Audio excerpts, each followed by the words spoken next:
கிடந்த மனம் பூவாக மலர்ந்த விதம் கந்தாவும் கருணையன்றோ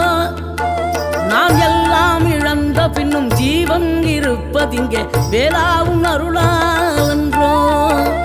கோடி பணம் இருந்தாலும் மேலும் அதை தேடுகின்ற மானிடர்கள் கூட்டம் நடுவே மனம் தேடி உனை திரிந்தபடி திருப்புகழை பாடும் என நாடி வந்து காத்த குரு